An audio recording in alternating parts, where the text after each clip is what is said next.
วิกตอร์ โงวินาศักดิ์สุดยอดกองหลังทีมชาติลาวเสือสายฝรั่งถือว่าเป็นเพชรเม็ดงามของทีมชาติลาวและยังเป็นนักเตะบาลของทีมสโมสร JA Dempsey ลีกสำรองของประเทศฝรั่งวิกตอร์ โงวินาศักดิ์เกิดในวันที่6เดือน5ปี2001ถ้าฮอดวันที่6เดือน5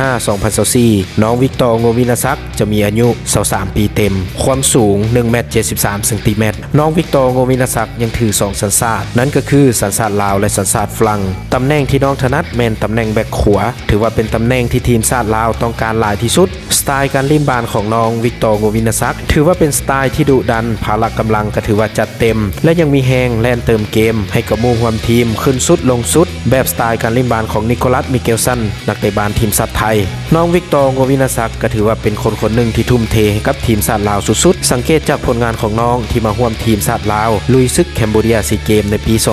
2022-2023 ที่ผ่านมาและน้องก็ยังได้ไอเดียการสร้างสรรค์เกมที่ดีการโต้บาลก็ถือว่าเนียนตาสุดๆการันตีจากการเป็นนักกีฬาบาลเตะจากลีกสำรองของประเทศฝรั่งถือว่าการโต้บาลให้กับหมู่ร่วมทีมกับแบบสไตล์บาลยุโรปเลยจุดเริ่มต้นของการเป็นนักกีฬาของน้องวิกตอร์ โงวินาศักดิ์แม่นมีความฮักมักในกีฬาบาลเตะเป็นชีวิตจิตใจโดยผลงานที่โดดเด่นในเวลานั้นในช่วงปี 2015-2017 เห็นให้น้องวิกตอร์ โงวินาศักดิ์ได้ติดทีมเตะบาลระดับท้องถิ่นในประเทศฝรั่งถ้าเทียบใส่บ้านเฮาก็น่าจะประมาณว่าติดทีมเมืองหรือว่าทีมแข็งต่อมาในช่วงปี 2018-2020 น้องวิกตอร์ โงวินาศักดิ์ก็เป็นนักเตะบาลเยาวชนของทีมมองซุและน้องก็ได้รับโอกาสจากการลงลิ้นให้กับทีมดังกล่าวก็ได้โชว์ทักษะการเตะบาลพร้อมทั้งมีผลงานส่วนโตวอันโดดเด่นของน้องในทุกๆแมตช์ที่ได้รับโอกาสในการลงลิ้นให้กับทีมมองซุด้วยผลงานอันโดดเด่นของน้องวิกตอร์ โงวินาศักดิ์ในช่วงเวลานั้นเองก็ได้ไปเข้าตาแมวมองระดับทีมสโมสรมองซุสุดใหญ่หลังจากนั้นก็เป็นจุดพลิกผันของน้องให้กลายมาเป็นนักกีฬาบาลเตะมืออาชีพอย่างเต็มตัวน้องก็ได้เลื่อนชั้นมาร่วมทีมมองซุสุดใหญ่และได้รับโอกาสลงลิ้นอยู่เรื่อยๆจนกลายมาเป็นบุคคลสำคัญของทีมสุดใหญ่ของทีมมองซุต่อมาในช่วงฤดูกาล 2020-2021 น้องได้ย้ายมาร่วมทีมสโมสรบาลเตะมองเซตลียงในวันที่1 เดือน 7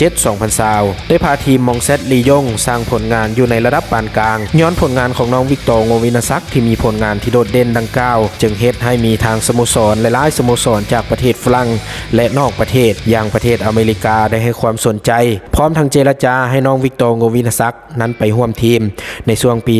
2022 สโมสรบาลเตะเบซิก้าจากลีกประเทศอเมริกาว่ามีความต้องการให้น้องวิกตอร์ โงวินาศักดิ์ไปร่วมทีมเบซิก้าจากลีกประเทศอเมริกาและการเซ็นสัญญาการเจรจาเอกสารซื้อขายนักเตะระหว่างสโมสรเบซิก้าจากลีกประเทศอเมริกากับสโมสรมองเซตลียงก็ผ่านพ้นไปได้ด้วยดีในเวลาต่อมาน้องก็ได้เดินทางไปกวดสุขภาพร่างกายกับสโมสรใหม่ในประเทศอเมริกาผลการกวดการสุขภาพก็ได้ผ่านพ้นไปด้วยดีและน้องวิกตอร์ โงวินาศักดิ์ก็ได้เซ็นสัญญากับสโมสรบาลเตะเบซิก้าจากลีกประเทศอเมริกาอย่างเป็นทางการในวันที่1 เดือน 7 2022ผลงานของน้องวิกตอร์ โงวินาศักดิ์ก็ได้สร้างผลงานที่โดดเด่นอย่างต่อเนื่องที่ได้ลงลิ้นให้กับทีมในฤดูกาลต่อมานั่นก็คือ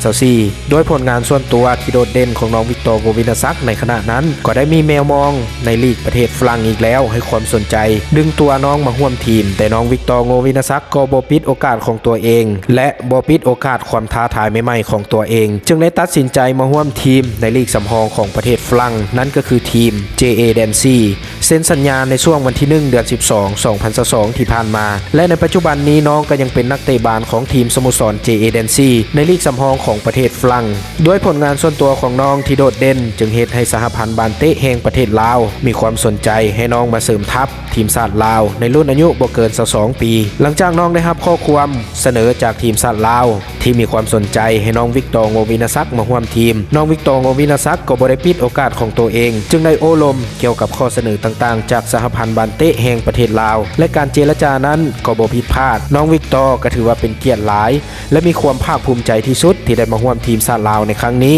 พร้อมทั้งปฏิญาณตัวเองว่าจะเฮ็ดหน้าที่ของตัวเองให้ดีที่สุดในทุกๆแมตช์ทุกๆรายการที่น้องได้ลงลิ้นให้กับทีมชาติลาวอย่างเต็มที่และมีความพร้อมร่างกายเต็ม 100% ที่จะพาทีมชาติลาวลุยศึกแคนเบเรียซีเกมใน 2022-2023 ที่ผ่านมาแล้วหมู่เพื่อนเดมีความคิดเห็นแนวใดสามารถแสดงความคิดเห็นโอ้ลมกันใดขอขอบใจที่รับชมคลิปวิดีโอของค่อยจนจบแล้วพบกันใหม่ในคลิปหน้าขอขอบใจ